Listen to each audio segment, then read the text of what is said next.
시편 1편, 2편, 3편, 오늘 4편까지 여러분 묵상의 은혜를 누리고 있습니다. 그렇죠? 자, 우리 1, 2, 3편을 연속해서 한번 같이 보겠습니다. 시편 1편에서 시인은 주의 말씀을 주야로 묵상하는 사람이 행복한 사람이라고 노래를 하죠. 2편에서는 열방의 왕들이 하나님을 상대로 교만하여 대적하는 모습이 나오는데 하나님은 아들을 세상에 보내시죠. 하나님께 순종하는 겸손의 왕, 그죠? 예수께서 세상을 이기십니다. 그러면서 시인은 뭐라고 말하냐면 여호와께 피하는 모든 사람은 다 복되다 이렇게 고백하고 있습니다. 사람들은 왕들한테 피하려고 하거든요. 세상 권력과 파워 앞에 거기에 굴복하고 넘어가려고 하는데 하나님께 피하라고 그렇게 말하고 있어요. 하나님과의 관계, 특별히 주의 말씀을 묵상하고 복종하며 살아가는 사람이 참된 복받은 사람이다. 이게 1편과 2편의 연속된 주제입니다. 그 대표적인 사람이 3편에 나오는 다윗인 거죠. 다윗. 연속성이 있는 시가 되는 거예요. 그래서 1편, 2편, 3편의 저교 같은 느낌이 바로 오늘 시편 3편의 말씀.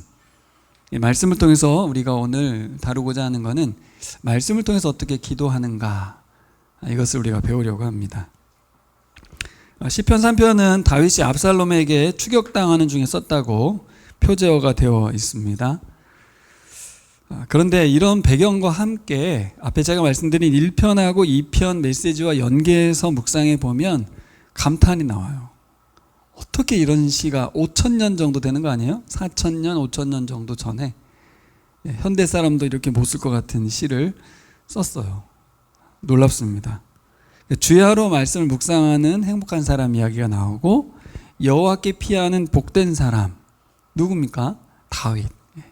다윗을 통해서 우리의 신앙생활도 참된 복을 누리기를 바라는 시편의 저자의 입장입니다. 오늘 첫 번째로 살펴볼 것은 1절인데요. 여기 우리 개역성경으로 같이 한번 읽어볼까요? 1, 2절 시작. 여호와여 나의 대적이 어찌 그리 많은지요. 일어나 나를 치는 자가 많으니이다. 많은 사람이 나를 대적하여 말하기를 그는 하나님께 구원을 받지 못한다 하나이다. 시편은 세번역보다는 개역성경으로 보는 게 좋습니다.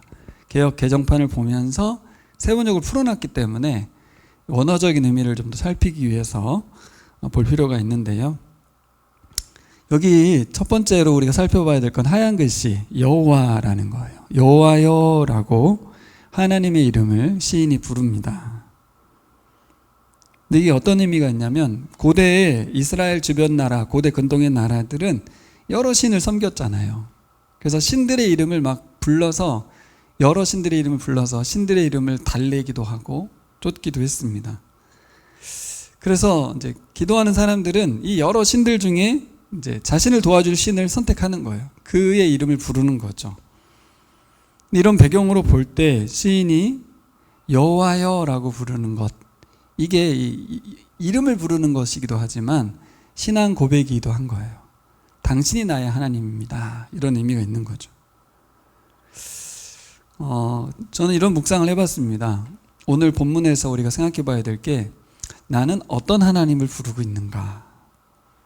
물론 말로는 하나님, 주님, 여호와여 이렇게 부르고 있지만 내가 찾고 있는 하나님이 이 시인이 말하고 있는 이 여호와여, 여호와인가.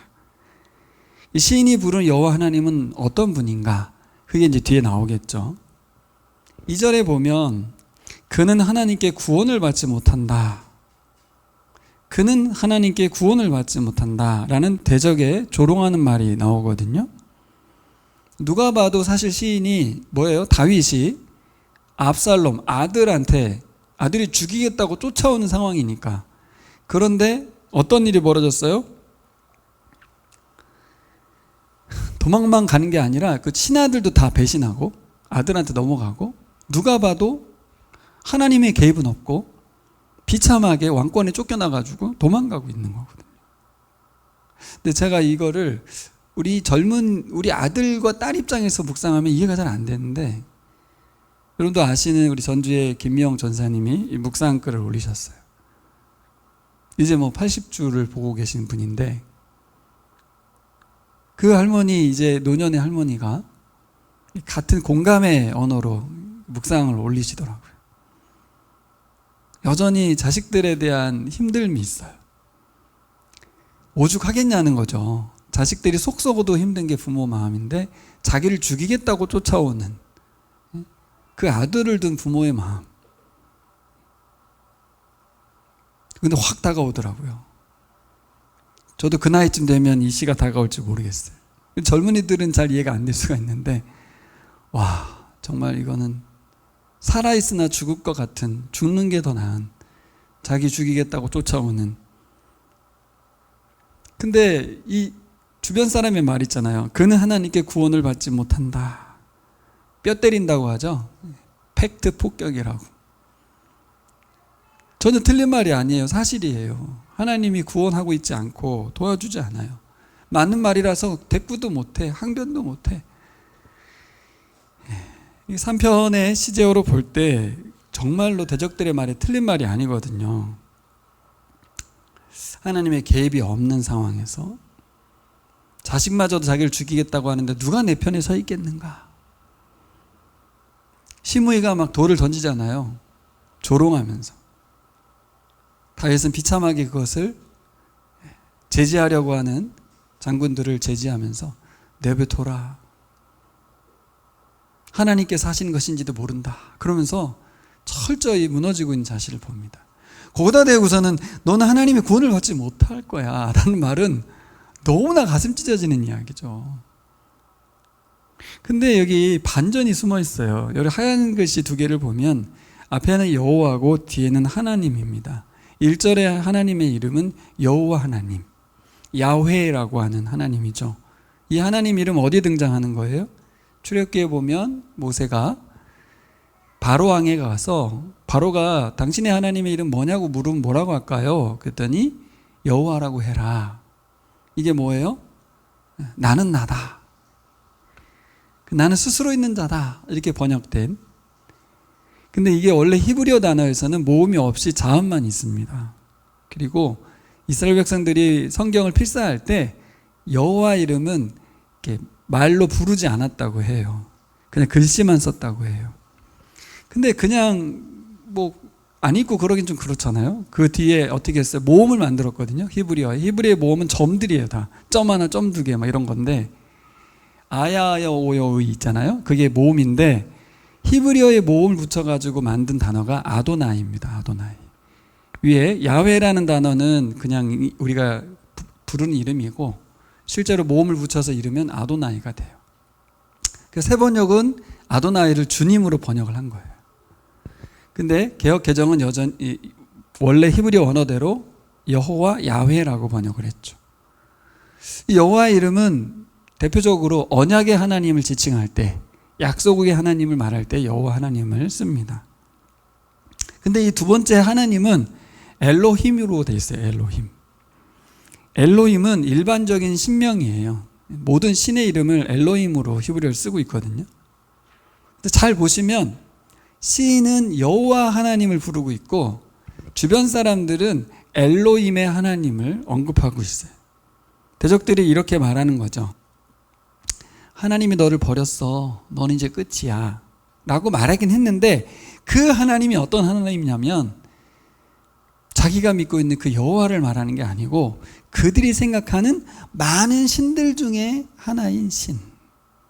여호와 하나님에 대한 이해가 딱 거기까지인 거죠. 근데 다윗은 달랐던 거예요. 이게 큰 차이가 있지 않습니까?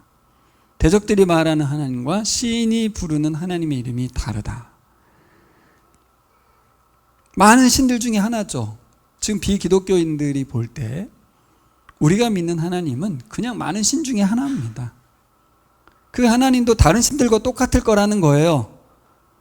너처럼 그렇게 살면 버려, 신이. 그 하나님이 너를 버린 거야. 그래서 너 지금 힘든 거잖아. 이렇게 말을 하는 거죠. 하지만 당사자인 이 다윗은 어떤 마음이에요? 우리 하나님은 그 하나님이 아니야. 언약의 하나님이야. 나의 하나님 여호와야. 이렇게 말하고 있는 겁니다. 좀 다른 각도에서 표현하자면 시인과 여호와 하나님과의 관계가 어떤 관계인가? 제가 보기에는 아버지와 아들 관계인 것 같아요. 남들이 볼 때는 그는 그냥 아저씨야. 하나님이. 똑같은 사람인 거야 그냥. 그렇지만 나에게는 이 아저씨는 아빠예요. 아빠. 같은 하나님을 지칭하고 있으나 관계가 다른 거죠. 다윗은 그 하나님께, 그렇죠? 무슨 소리야? 여호와 하나님은 나를 절대 버리지 않는 하나님이야 라는 마음이 다윗에게 있는 것입니다. 대적들이 보는 하나님은 자신의 기준에 도달하지 못하면 내치는 신적인 존재지만, 근데 아무리 하나님과의 관계가 아버지와 아들 사이라도, 아무리 아버지 아들 사이라도 친밀하지 않으면 이게 어려운 거거든요. 우리 아버지는 나를 포기하지 않을 거야. 그죠? 아버지도 버리는 시대고. 그러니까 다윗은 하나님과 엄청 친밀한 거죠. 다윗의 이러한 하나님과의 친밀한 사이가 너무 부럽더라고요. 와, 누가 봐도 이건 아닌 상황에서 여전히 하나님을 부르고 있는 이 다윗의 심정. 여러분, 우리도 이 다윗의 하나님과의 관계를 사모하기를 소망합니다. 네. 묵상하는데 정말 이 마음이, 이 상태가 나에게도 있기를, 누가 뭐라고 해도 하나님 아버지에 대한 나의 마음이 변치 않기를. 사실은 하나님은 안 변하거든요. 내가 변하는 거라서. 하나님에 대한 우리의 이성과 감정, 의지가 여호와 하나님을 온전히 알고 관계하는 데서 우리 신앙생활이 시작되기를 소망합니다. 3, 4절에서 시인이 알고 고백하며 믿는 하나님이 나오게 돼요. 대적하는 자들이, 치려고 일어서는 자들이, 빈정대는 자들이, 여기 보면 뭐라고 돼 있어요? 어찌 그렇게도 많냐, 어찌 그렇게도 많냐. 3번에 걸쳐서 많다 많다 많다 계속 나옵니다. 여호와 하나님께 자신이 처한 공경을 강렬하게 호소하는 거예요. 지금 저 너무너무 많은 사람들에게서 배반을 당하고 조롱을 당하고 고통을 당하고 있습니다. 실제로 다윗을 따르던 사람들이 다 넘어갔잖아요. 압살롬한테. 그리고 곁에 누가 남았어요? 요압 장군이 남아있긴 했는데, 요압 장군 어떤 사람이 옆에 있으나 남 같은 인간 아니에요? 진짜 내치고 싶지만 내칠 수 없는, 자기 편인 줄 알았는데 아닌 것 같은 그런 자들이 옆에 또 있어요. 홀로 있는 거예요. 아무도 없어요. 중요한 건 아들마저도 나를 죽이겠다고 하는 상황이잖아요. 그렇죠? 그러니까 이 많다 많다 많다는 말은 바꿔서 말하면 나 혼자 남았다, 진짜 나 혼자인 것 같다, 이 얘기를 이제 하고 있는 거죠. 모두가 대적이고 모두가 자신을 버렸어요. 근데 또 무슨 소리가 들려요? 하나님도 널 버렸어, 이렇게 말을 하는 거예요. 하나님도 널 버렸어. 자, 이때 중요한 거예요. 중요한 거. 상황도 맞고 팩트도 맞고 다 맞고, 나 진짜 외롭고 수많은 사람이 대적이고, 그러면서 하나님도 너를 버렸어라는 말이 다 사실이기 때문에 여기서 무너질 것이냐는 거예요. 저는 좀 무너지는 스타일인 것 같아요. 다 맞으니까. 실제 하나님도 나를 버린 것이야 라고 선언할 것 같아요. 여러분, 다윗의 눈에 지금 뭐가 보이고 있나요? 오늘 시를 보면 다윗의 생각을 잠식하는 게 뭐고, 그의 감동을 요동치게 하는 게 뭔가. 오늘 시가 놀라운 것은 바로 이 부분에서 뭐예요? 여호와여 그러잖아요. 여호와여. 저희 설교를 준비하면서 하나님 이 부분을 많이 계속 부른 것 같아요. 기도가 필요가 없구나. 그냥 아버지, 이거 그냥 하나로 끝날 수 있겠구나. 그걸 이번에 좀 생각했던 것 같아요. 다윗은 지금 상황과 환경이 정말 안 좋은데도 뭐가 보이냐면 하나님만 보입니다. 하나님께만 말하고. 예? 나를 배신한 사람이 그렇게 많은데 여호와만 봐요. 와, 이게 뭐 노력으로 되겠어요? 예? 이렇게 해야 된다, 제가 이렇게 설교할 수 있는 거 아닌 거예요. 지금 진짜 친밀하지 않고서야 어떻게 여기서 하나님을 찾냐고요. 어찌하여 나를 버리셨냐고 기도해야 되는 거 아니에요? 근데 여호와여라고 기도하는 거예요. 또 중요한 건 있어요. 내 내면의 소리도 그렇잖아요. 야, 니까진 게 뭐 네가 한 책임이 있지. 사실 그렇잖아요. 다윗도 알고 있거든. 자기가 잘못해서 이 상황에 몰린 거 알고 있거든요. 넌 왕의 자격도 없어. 아들이 너를 찬탈할 만큼 너는 잘못했어. 계속 그 얘기 들리고 자격을 물어오고 또 죄도 묻죠. 죄도. 그렇죠? 너의 죄를 좀 직시하라고 계속해서 공격하고 그리고 또 뭐가 보여요? 엄청난 숫자의 나의 대적들이 보이는 거예요. 다 적들이 나를 쳐다보고 있고 눈에 보이는 현상, 상황 전부 하나님 뜻이니까 너도 하나님 포기하라고 이렇게 말하고 있는 거잖아요. 그렇죠? 여러분 그럴 때 우리가 주님을 보기를 소망합니다. 그래서 제가 오늘 이 시편 3편을 보면서 1편과 2편과 연기해서 보게 됐어요. 시인이 전달하고 싶은 마음이 이거구나. 근데 단편적으로 1편, 2편만 보면 그런데 1, 2, 3편을 연속해서 보면서 우리가 주님을 본다는 게 어떤 의미일까? 단순히 나의 구원자를 바라보는 그 정도가 아니라는 거예요. 이 편에 보면 온 세상 만왕의 왕들의 왕이신 하나님, 그분을 우리가 의지하는 것은 지혜로운 거예요. 단순히 나를 구해줄 수 있는 신이냐 아니냐는 건 많은 신 중에 하나가 되는 거고, 유일하신 하나님이라는 것은 온 세상 통치자들의 왕이신 하나님, 그것도 예수 그리스도를 보냄으로 세상의 왕의 방법이 아닌 그저 종의 섬김으로 구원하시는 하나님, 유일하신 분이시죠. 그분을 바라보는 것은 지혜로운 일인 줄 믿습니다. 그래서 여호와께 피하는 자는 복이 있다 이렇게 말한 거예요. 그러니까 여호와 하나님을 어떻게 아느냐에 따라 우리의 기도가 달라지겠죠. 완전 달라지겠죠.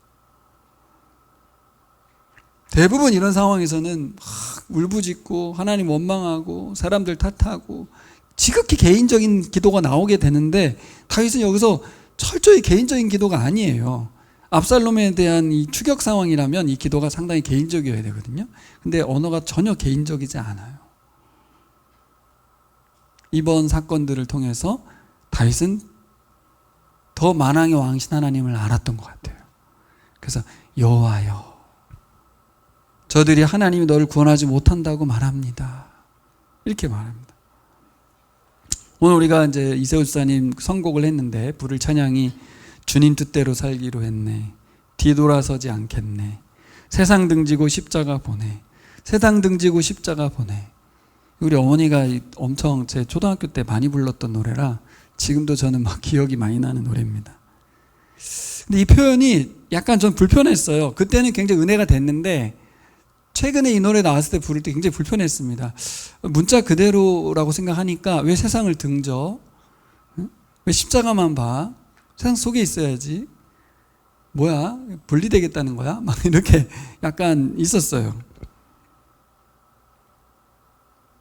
문자 그대로가 아닌 거죠. 뭐예요? 예수 그리스도를 통해서 주신 하나님의 은혜로 살아가겠다는 거예요. 세상 등지고 십자가 보겠다는 말은 십자가에 초점이 있잖아요. 십자가. 여호와께 초점이 있는 거예요. 자기가 잘못 안 했다는 거 아니에요. 엄청 잘못했어요. 팩트 폭격 당해가지고 하나님이 나를 버리는 게 맞아요. 그럼에도 불구하고 여호와 하나님을 찾는 이유, 십자가 때문인 줄 믿습니다. 세상 등지고 십자가를 바라보겠다는 건 하나님의 은혜로 살겠다고. 결국 다윗은 그동안 하나님 은혜가 아닌 자기 능력과 파워로, 자기 지혜로 살았기 때문에 이 길이 온 거 아닙니까? 그렇죠? 여러분, 참 아이러니해요. 저도 옛날에 이런 시들이 좀 이해가 안 됐어요. 염치가 있지. 어떻게 이 상황에서 하나님께 죄를 용서함을 구하고 잘못했다고 해야지, 하나님은 나를 버리지 않을 거야, 구원의 하나님이야, 이런 노래를 할까? 근데 진짜 하나님이 원하는 게 뭘까요? 우리의 자녀가 뭔가 잘못을 했는데 계속 죄책감에 시달리면서 아버지에게 나오기도 막 부끄러워하고 미워하고 어려워하고 이런 걸까요? 아니잖아요. 그렇죠? 탕자에 비유해서 우리가 알잖아요. 그럼에도 불구하고 아버지한테 품에 와주기를 바라신 아버지 마음이 있거든요. 그래서 예수 그리스도를 보내셨거든요.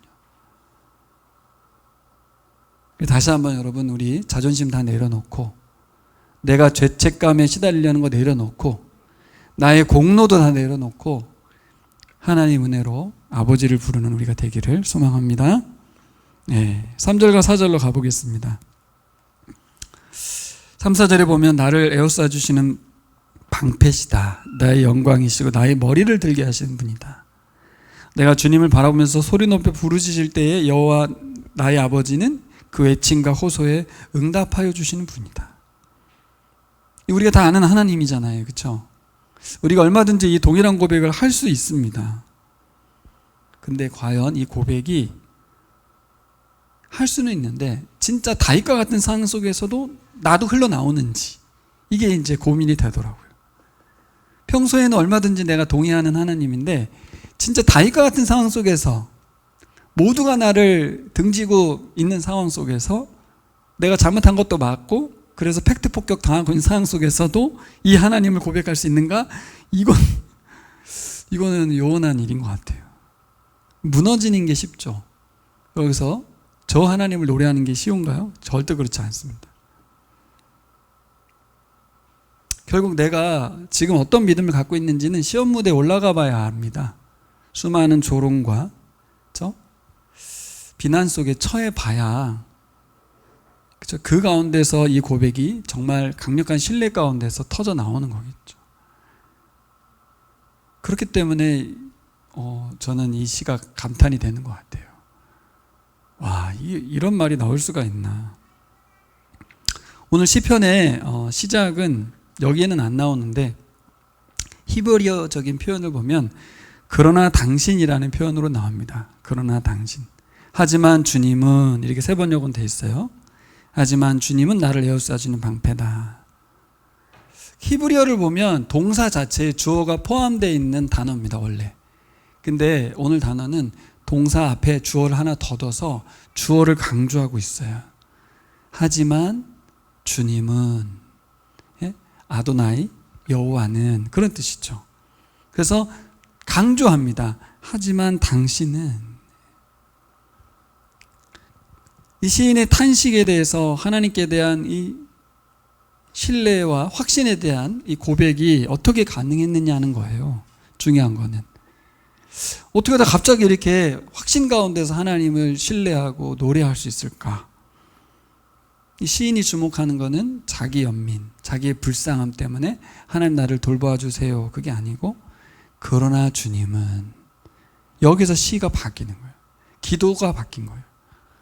하나님을 당신과 연결해서 보면 모든 게 바뀔 수 있다는 거예요. 그래서 다윗의 믿음의 근거는 자기 자신이 아니고 여호와 하나님이라고. 그냥 하나님 계시니까 내가 믿고 있는 거라고, 이렇게 말하는 거예요. 주변에 수많은 원수들, 변절자들, 대적자들, 그리고 버림받은 것처럼 홀로 서 있는 것을 자기가 쳐다보다가 갑자기 하나님을 향해서 시선을 돌리고 거기서 새로운 힘을 얻고 있어요. 야, 이게 여호와 하나님이, 그리고 그 관계가 기도의 이유가 되는 거예요. 좀 다르죠? 이런 상황에서는 대부분 원망과 탄식, 도와주세요, 구원해 주세요라는 기도를 해야 되는데 다윗은 그 기도가 아니라 하나님이 어떤 분이신지를 노래하고 찬양하는데 시가 사용되고 있어요. 그래서 저는 여기서 기도를 배웠습니다. 아, 기도 이렇게 하는 거구나. 기도를 이렇게 하는 거구나. 제가 전에 말씀드렸던 것처럼 첫 번째는 뭐예요? 아버지를 부르는 거예요. 내가 뭐 기도 내용 많이 말할 필요도 없어요. 그냥 아버지만 불러도 돼요. 왜냐하면 기도 내용을 하나님 모를 리가 없거든요. 이래가 엄마 그러면 엄마가 이래가 뭘 원하는지 다 알아요. 말하지 않아도 다 알아요. 엄마를 왜 찾는지. 아기 때는 더 잘 알아요. 응애 하면 울음소리만 들어도 이게 배고파서 우는 건지 응가를 하고 싶다는 건지 다 알아요. 다 알아. 예? 그게 하나님이에요, 여러분. 그러니까 우리는 뭐만 하면 돼요? 여호와여처럼 하나님의 이름을 부르는 기도를 계속 하는 거예요. 구구절절히 말하지 않아도 나의 간절한 기대와 소망을 마음에 품고 아버지를 찾는 거죠. 그리고 오늘 이 3, 4절에 나와 있는 것처럼 두 번째는 뭐예요? 시인의 고백과 같은 하나님의 성품, 하나님에 대한 신뢰, 확신의 표현을 계속해서 입으로 고백하는 거예요. 예. 기도할 때 하는 거예요. 기도할 때 하나님은 나를 둘러싼 방패이십니다. 시인이 고백한 그 표현을 이제 이해했잖아요. 그게 무슨 뜻인지. 그걸 계속해서 기도 시간에 하나님에 대해서 진술하고 고백하는 거예요. 혹은 글씨로 써서 고백을 하는 거예요. 여러분, 기도는 이렇게 하는 겁니다. 우리의 기도는 뭐예요? 대부분 내가 가지고 있는 구체적인 내용들을 하나님께 아뢰서 응답을 받는 것으로. 근데 시인의 기도는 그게 아니고 자신의 형편과 상황에 대한 아뢰는 하면 다 알아요. 뭘 기도해요? 하나님이 어떤 분이신지를 찬양하고 노래하는 쪽으로 하고 있어요. 이 기도를 배우는 게 중요한 것 같아요. 그래서 기도 시간에 기도할 게 없다 하지 말고 말씀에 있는 하나님에 대한 이 표현들, 고백들을, 진술들을 같이 고백하는 거죠. 3, 4절을 다시 시인의 심정으로 한번 고백해 볼까요? 시작. 여호와여, 주는 나의 방패시요 나의 영광이시요 나의 머리를 드시는 자신이다. 천만이 나를 에워싸 진친다 하여도 나는 두려워하지 아니하리이다. 예, 여기서 중요한 게 이제 방패인데요. 방패. 이 방패라는 표현이, 이런 방패가 여기 왼쪽 그림에 있는 것처럼 방패는 그냥 한쪽 면만 방어가 되는 겁니다. 다른 쪽에서 화살이 오면 맞을 수밖에 없어요. 근데 이 히브리어 표현은 여호와는 나의 방패다가 뭐로 되어 있냐면 에워싼 방패다 이렇게 되어 있어요. 나의 모든 곳을, 사방을 다 에워쌌다는 말이에요. 바드라고 하는 히브리어인데요, 나를 둘러싼 바드. 개역개정 번역할 때 이 번역을 빠뜨렸다고. 그래서 나를 둘러싸고 있는 방패가 하나님이시다. 그러다 보니까 6절에 나와 있는 천만인이 나를 에워싸 진친다 하여도 라는 말과 대꾸를 이루고 있는 거예요. 1절에도 3번에 걸쳐서 엄청 많은 인원이 대적하고 있잖아요. 6절에는 1000만 명이나 되는 사람들이 대적을 해요. 근데 나를 진치고 있는, 그죠? 1000만 명이 진을 쳐도 나를 둘러싸고 있는 방패가 되신 하나님을 다윗은 보고 있는 거예요. 할렐루야. 예. 이래야 할렐루야. 아멘. 그렇죠. 너무 감동되지 않아요? 다윗은 이걸 어떻게 보고 어떻게 알고 있었을까? 여러분, 나를 온전히 둘러싼 방패, 이 하나님을 고백하시는 여러분 되기를 바랍니다.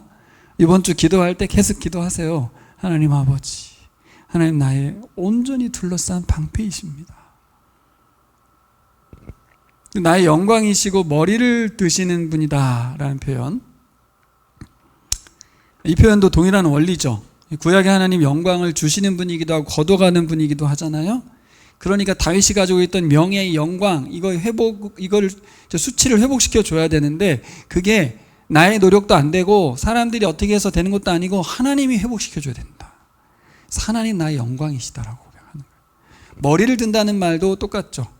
수치에서 나를 회복시켜 주는 거니까 왕권을 회복시켜 주는 문제도 하나님께 달려 있다라고 이야기합니다. 왜냐하면 사실 이스라엘의 진정한 왕은 하나님이시거든요. 이 원리 우리가 붙들었으면 좋겠습니다. 세상에서 우리가 가끔 이렇게 대적을 당하고 공격을 당하고 어려울 수 있잖아요. 그때 나의 명예를 올리시고 나를 사면복권 시켜주시는 유일한 분은 하나님이셔. 그 고백을 하는 거예요. 나의 머리를 들어주시는 분이시다. 이 기도는 우리가 힘들 때 좀 하면 너무 좋지 않을까요? 그렇구나.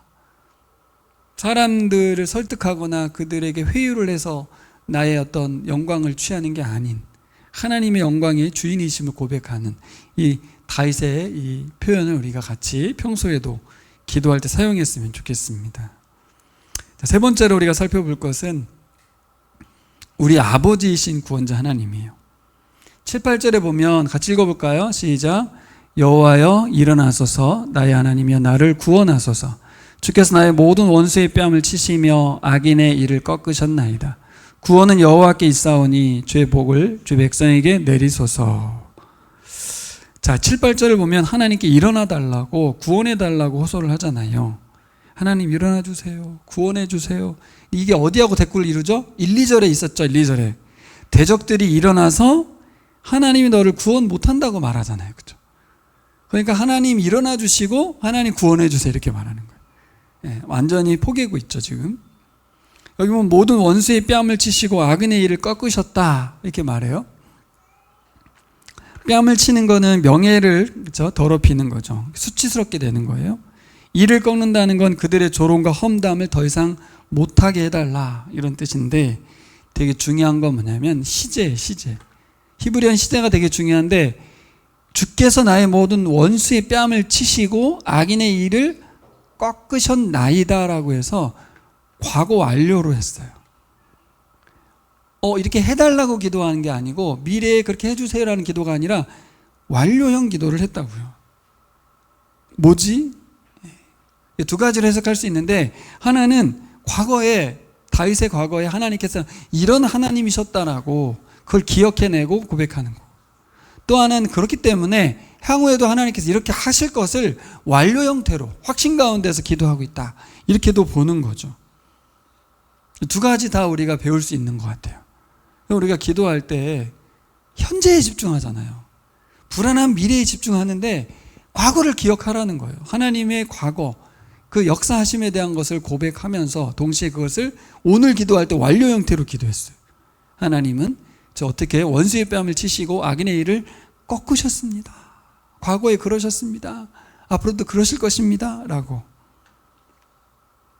8절은 다시 2절과 대꾸를 이루면서 여호와 하나님을 고백하잖아요.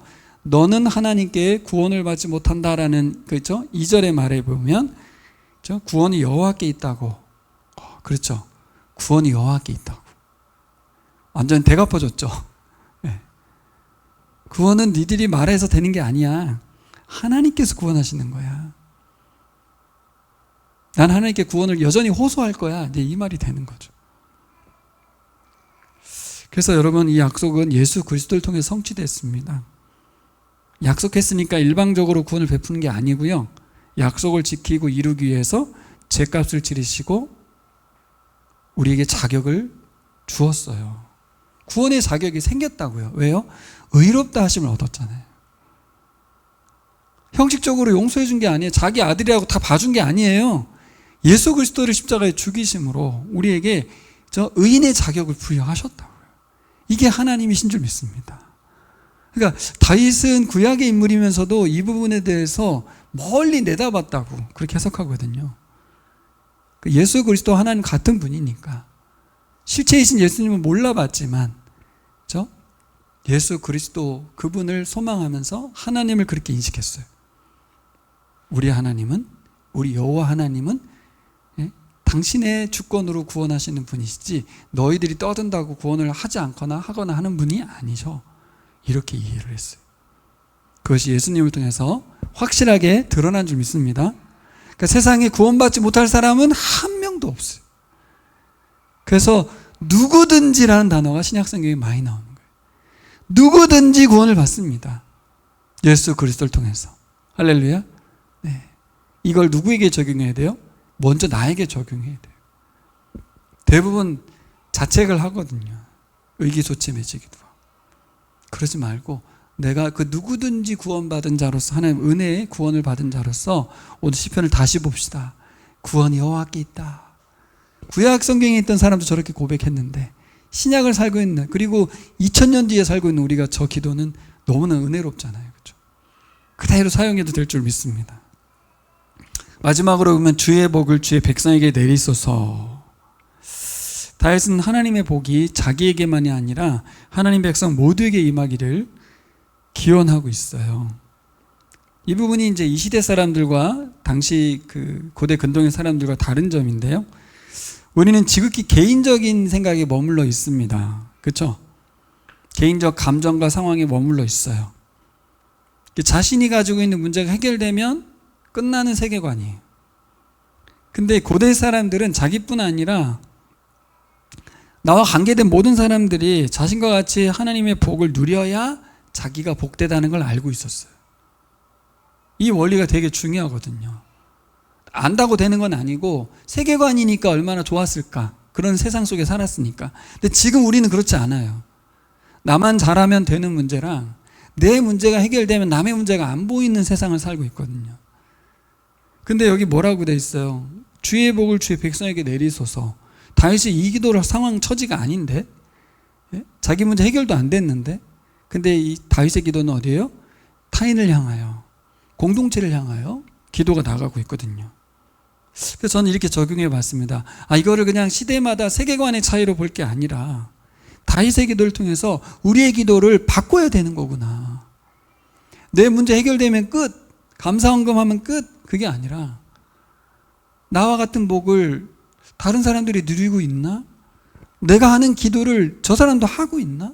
하나님을 알려줘야 될 거고 이 기도의 방법을 알려줘야 되지 않을까요? 자책하고 무너져 있는 사람에게 이 다윗의 시편을 나의 시편으로 만들었던 이 스토리를 알려주는 거예요. 당신도 여호와의 복의 대상자가 되기를. 한번 따라해 볼까요? 옆 사람을 보면서, 여기 옆 사람 보면서, 옆 사람이 행복해야, 빨리 해요. 시작. 옆 사람이 행복해야 나도 행복하다. 네. 이 원리를 꼭 기억하셔야 돼요. 옆 사람이 행복하지 않으면서 자기가 행복한 건 이상한 거예요, 그 사람. 옆 사람이 행복해야 돼요. 그래서 타인의 행복을 위한 것은 곧 나를 위한 것이기도 해요. 같이 행복해야 하거든요. 그래서 저는 옆 사람이 행복한 그런 기도, 우리 교우들이 믿음이 든든히 서야 내가 든든할 수 있다는 이 생각을 가지고 서로 성장하고 성숙해 가야 될 줄 믿습니다. 그래서 마지막으로 우리 기도의 방향이 하나님 앞에서 나만이 아니라 함께 이웃을 향해, 그렇죠? 다윗의 기도를 통해서 배우게 됩니다. 제가 보기엔 이게 왕이니까 참 지도자인 거죠. 왕이니까 백성을 향하여 그렇게 기도했던 것 같은데 우리는 개인인 것 같아서 이걸 어떻게 고민해야 되나 생각했는데 사도 베드로께서 우리는 왕 같은 제사장이라고 하지 않았습니까? 그렇죠? 그냥 그렇다거나 이렇게 생각하지 말고 우리가 남을 위해서 축복을 하면 우리 왕 같은 제사장으로 사는 거예요. 자격은 이미 있는데 사용하지 않는 것이죠. 다윗은 왕이니까, 이재명은 대통령이니까, 나도 사회를 위해서, 오늘 시영이 형제처럼 국가를 위해서 또 평화를 위해서 기도하는 사람이 왕 같은 제사장인 줄 믿습니다. 내 형편이 나아진 다음에가 아닌 게 다윗이 지금 사면복권된 뒤에 축복한 게 아닙니다. 이 고난의 순간에도 마지막 기도는 공동체를 향했다는 거. 그래서 여기 네 가지 원리를 한번 쭉 보면 하나님을 부르는 거예요. 근데 이걸 그냥 주님이라고 한 번 부르는 게 아니라 사실 저 1번만 해도 돼요. 여호와여. 여러분 말씀을 정리하면 생각해 보세요. 내가 지금 부르고 있는 그 하나님이 다윗의 하나님과는 어떻게 다르고 나의 하나님은 사람들이 생각하는 나의 하나님과 내가 만나고 있는 하나님은 어떻게 다른가. 그래서 그 하나님을 부르면 된다고 생각해요. 두 번째는 이제 고백이잖아요. 고백. 그렇죠? 나를 둘러싸고 있는 방패이십니다. 그렇죠? 그래서 나의 영광이시고 내 머리를 드시는 분입니다. 라는 고백. 세 번째가 이제 미래형으로 간구한 게 아니라 과거를 기억하고 그렇죠? 완료형 기도를 하는 거예요. 하나님께서 나에게 은혜를 베푸셨습니다. 언제? 과거에. 그럼 미래에도 그렇게 하실 겁니다. 라는 고백. 마지막으로 공동체를 향한 축복의 기도. 정리해보니까 이렇더라고요. AI가 정리를 너무 잘해줬죠. 이런 단계를 설정해서 기도한 게 아니었던 것 같아요. 근데 다윗의 기도 패턴이 이렇구나라는 거를 보게 돼요. 그래서 우리도 기도를 저도 많이 배워본 적이 없기 때문에 이 기도를 닮아서 그대로 따라하면 되겠구나. 우리의 축복과 격려와 칭찬과 응원의 기도와 멘트들이 서로를 살리고 자신을 살리고 하나의 나라를 맛보게 될 줄 믿습니다. 기도하겠습니다.